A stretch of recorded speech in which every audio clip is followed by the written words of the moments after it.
안녕하세요. 세상을 이롭게 하는 일에 관심 많은 승무원쌤 김용숙입니다. 저도 유튜브를 하고 있지만 이 유튜브는 아주 훌륭한 플랫폼이라고 저는 생각을 합니다. 제가 언젠가도 말씀드렸을 텐데 이 유튜브는 다른 국제기업의 플랫폼보다 아주 가치관이 좋습니다. 즉 기업 이념이 좋습니다. 대부분의 대형 플랫폼은 개인, 고객을 이용해서 자기 회사 배만 불릴 생각을 합니다. 자기네 회사 이속만 챙기는 그런 생각을 합니다. 그런데 이 구글의 유튜브는 그렇지 않았습니다. 첫째, 인간은 무엇인가? 인간은 무엇으로 사는가? 인간은 무엇을 추구하는가를 철저하게 고찰을 해서 인간은 누구나 1등이기를 바라고 자기가 최고이기를 바라고 자기가 주인공이기를 바란다. 인간이 가장 기초적인 아주 생물학적인 DNA를 분석을 한 겁니다. 그렇죠? 누구나 주인공 되고 싶죠. 그러니까 당신들 하나하나가 다 주인공이 돼봐 어디. 당신이 1인 방송사 사장도 하고 PD도 하고 작가도 되고 스타가 되고 해서 당신이 혼자 한번 방송을 만들어 봐. 그래서 사람들에게 나는 이런 사람이야 하고 좀 알려봐. 근데 그냥 알리는 게 아니라 알리면서 수익도 좀 만들어 봐. 돈도 좀 벌어봐.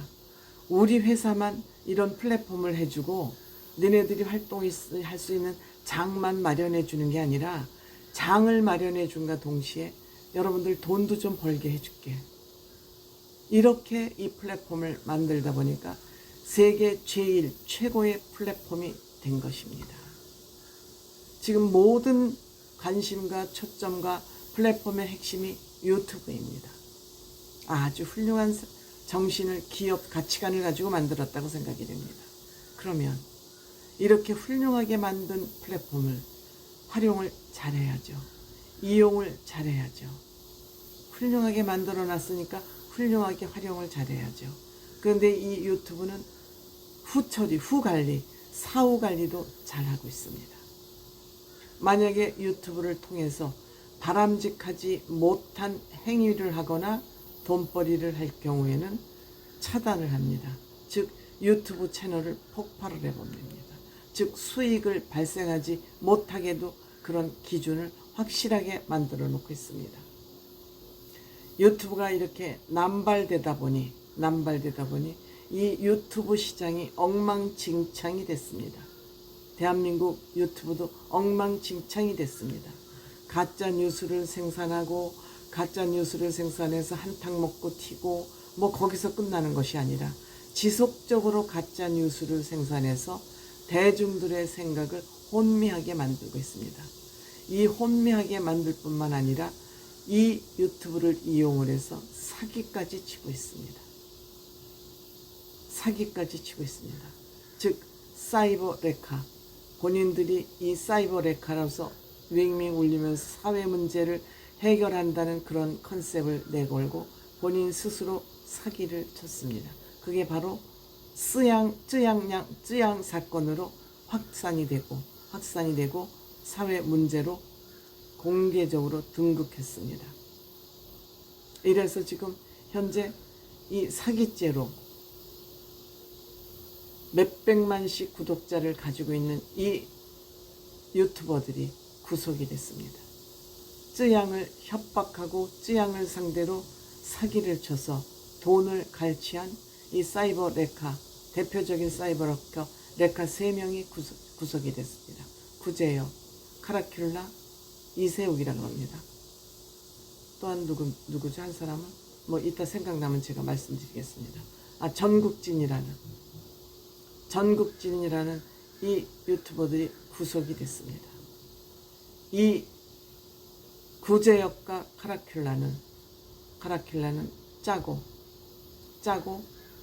공갈 범행 방조 강요 협박 등으로 카라큘라는 구속이 됐고 구제역과 공무한죄입니다. 또 방송인 A씨로부터 5,200만 원을 갈취한, 너의 과거 비리를 폭로하겠다고 유튜브 채널을 통해서 방송만큼 규제가 심하지 않으니까 과거를 폭로하겠다 그래서 5,200만 원을 갈취를 했고, 또 이들에게 쯔양의 과거 정보를 흘려준, 즉 구제역과 카라큘러에게 이 정보를 제공한 최 변호사라는 이 인간은 쯔양 전, 지금 자살을 한 쯔양 전 애인의 변호사입니다. 그러니까 다 알고 있죠. 왜? 쯔양이 이렇게 유튜버를 할 수 있도록 다 제작 모든 것을 한 소속사 대표가 옛날 애인이었고, 이 옛날 애인, 고인이 된 이 옛날 애인의 변호사가 바로 최 변호사라는 사람입니다. 그러니까 이것을 협박을 해서 쯔양과 한 달에 165만 원씩 달라는 자문료 체결을 강압적으로 한 겁니다. 그리고 본인이 관련돼서 생산하고 있는 그 제품을 또 홍보하도록 했고, 그럼에도 불구하고 최 변호사는 구속영장이 기각이 됐고, 구제역과 카라큘라와 전국지는 구속이 됐습니다. 이 차이가 뭘까? 즉, 최 변호사는 협박을 했는지, 아직 협박에 의해서 이 자문 변호사가 체결이 됐는지 아직 다퉈볼 여지가 있다. 범죄가 성립할 것인지에 대한 그런 나름대로의 여지가 있다. 그리고 증거인멸 우려가 없다. 아마 변호사이기 때문에 증거인멸을 다 숨길 수도 있을 텐데 아마 제출이 됐는지 하여튼 모르겠습니다. 그리고 가족들이 있기 때문에 도주의 우려가 없기 때문에 구속은 하지 않겠다. 다만 기소는 될 것이죠. 재판은 앞으로 받아야 됩니다. 이 사건은 역시 연예인들의 비리를 폭로를 해서 돈을 버는데 재미를 봤던 가세연이 역시 또 이들을 갈취를 했다고 폭로를 하면서 이것이 사건화된 것입니다. 사회적으로. 김용호 연예부장이라는 사람은 이러한 연예인 폭로를 하고 또 협박을 하고 하다가 그것이 들통이 나니까 스스로 목숨을 끊었습니다. 결국 이들이 욕심에 몸부림치면서 추구했던 돈 때문에 이들은 스스로 목숨을 끊는 그런 일까지 생겼습니다. 카라큘라는 가세연에서 이것을 폭로하자 음원까지 다 폭로하면 했지만 아니라고 강력히 부인을 했지만 결국 구속됐습니다. 부정한 돈 받은 사실이 없다고 강력히 부인했지만 결국 구속됐습니다. 우선 수익 창출을 막았고요. 앞으로 이 카라큘라 유튜브를 구독자가 한 160, 70만 명 되는 것 같습니다. 그렇지만 쯔양 폭로를 하면서 구제역도 5,500만 원이나 갈취를 했고, 이 카라큘라도 돈을 협박해서 갈취를 한 것이 분명하기 때문에 구속영장이 발부가 된 것이죠. 이와 같이 지금 1차 청소에 저는 지나지 않는다고 생각합니다. 얼마든지 더 있습니다. 어쨌든 가짜 뉴스를 생산해서 수익을 올리는 이 유튜버들은 청소를 해야 됩니다. 청소를 해야 된다고 생각합니다. 물론 기준이 있어서 노란 딱지가 붙으면 그 영상은 수익 창출이 안 되지만, 어쨌든 수익 창출이 안 되더라도 그 영상은 돌아다니면서 피해자를 발생시킬 수 있다는 것이죠. 이 좋은 세계적인 플랫폼 유튜브를 제대로 오랫동안 비즈니스 모델로 가기 위해서는 유튜버에서 이 기준을 엄격하게 해서 아웃 제도를, 다시는 유튜브에 돌아 들어올 수 없도록 그런 제도를 만들 필요가 있다고 생각됩니다.